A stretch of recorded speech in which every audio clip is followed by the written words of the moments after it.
Hey, Evarosa. It was fun to check out your E6 and what is your last venture project as a part of the program, but I hope that you remain active with the program and that we get to check out your E25 venture report. So good job on the consistent and coherent branding throughout. Really fun to hear about your journey over the last year.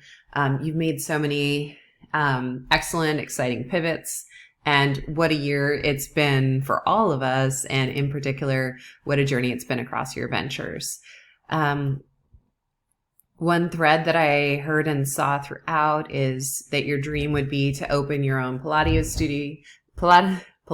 studio and instruct in your free time.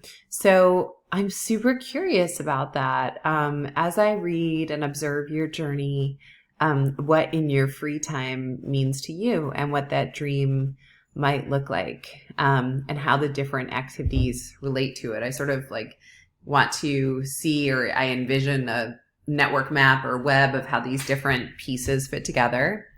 I also loved your quote of being an entrepreneur is an investment in your heart. And then you started talking about other ways that it's an investment in others and empathy.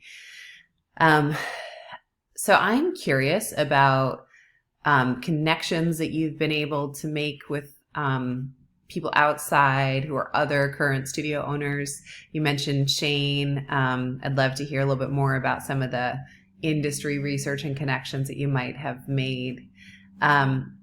It's really cool to hear about how change leadership has really helped drive you forward on your journey, and that's definitely our goal and objective. So it's been great to see you invested and engaged and interested in that. Interesting to hear your description of your experience at Lulu. Super, super fascinating, good stuff. So I think fundamentally I had a couple of ongoing curiosities and threads. So I'm curious about the overlap of fitness with community at-risk connections. You seem really drawn to these opportunities for in-home care or overnight care, along with these sort of pop-up fitness experiences.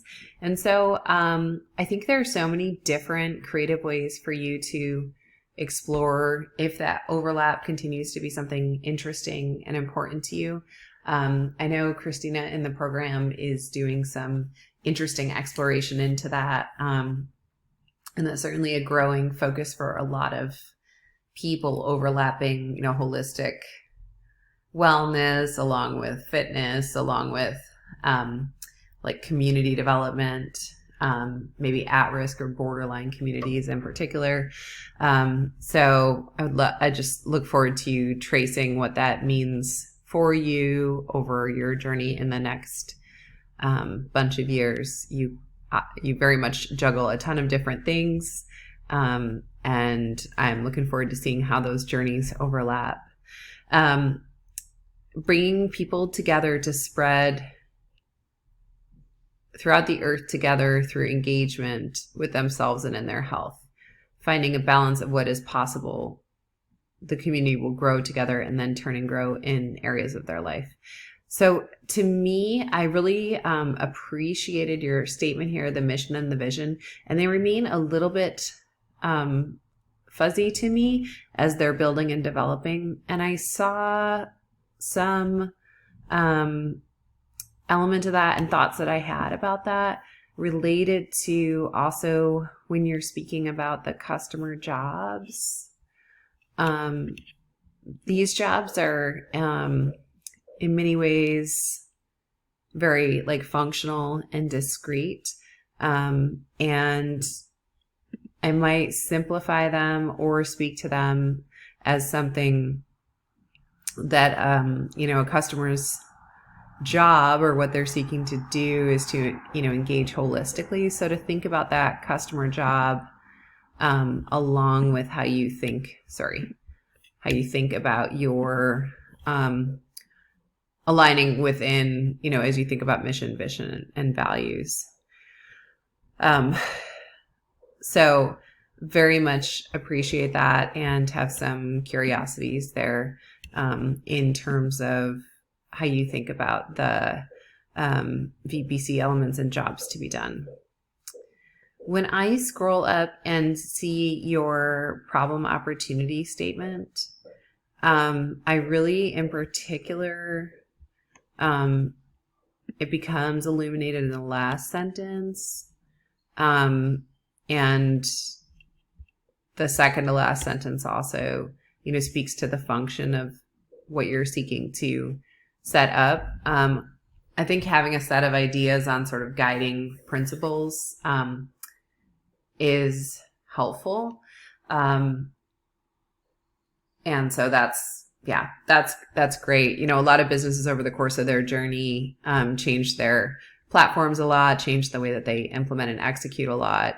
And that thread of the primary competency and the interest of the business can stay consistent across a myriad of channels. And that may be a journey that you walk as well. And so I found that problem opportunity statement to be relatively clear.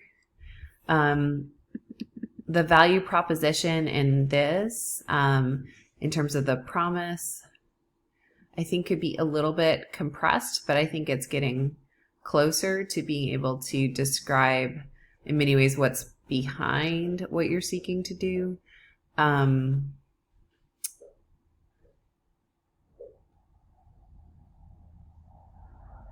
feel like with the promise and the that direction, like I was just speaking to, can take a lot of different channels and implementation paths. So that's definitely within the realm of possibility there as well.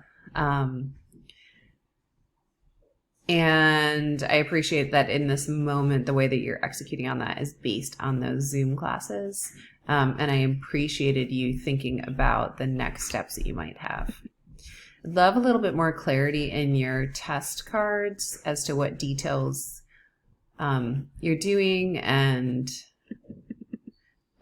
maybe some results out of these test cards, just with a little bit more clarity there. And your business model canvas, as we would hope, has some good evolution here. I would just dive in even a little bit more in terms of the key partners, and maybe eliminate a couple that are not key partners. And I would read up on Strategizer and think about just make sure that those categories make clear sense, because it's helpful to thinking through the business model if we have those very clear, real clarity around key partners. Unless you're expecting, for example, unless you're really expecting the customers to do a very specific thing, having them as product users may not be just the most helpful category as you're thinking through designing the business model.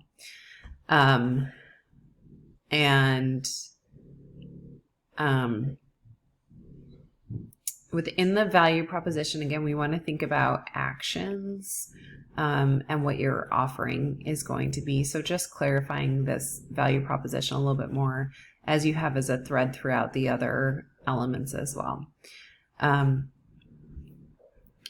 So in general, love the aesthetic you're going with. I can sense so much passion and opportunity to execute so many things. It feels like you're on a really great change leadership journey, which is just remarkable. And I know that you're going to have just an incredible impact in the world. It would be helpful to have the canvases in the format of the canvases. It's often easier to read as a coach and to be able to digest. And other entrepreneurship coaches will be able to pick up on it. So I just encourage you to put those in that template. And I'd love to hear more about how you're visioning that dream of opening your own Pilates studio and how that integrates with some of the other elements that you're doing of working with at-risk communities. Also, would just love to see a little bit more clarity and outcomes on the test cards. and some of the categories of the business model canvas a little bit more clearly laid out. But a lot of great traction on this so far. And it's been great to be a part of your journey and experience the remarkable transformation that you've had and the remarkable impact that you've had on the world around you. So please do stay active and engaged with our community. And I'm looking forward to hearing about the direction that things go for you with Shane and other possible opportunities. So have a wonderful summer, and thanks for all the gifts you've brought.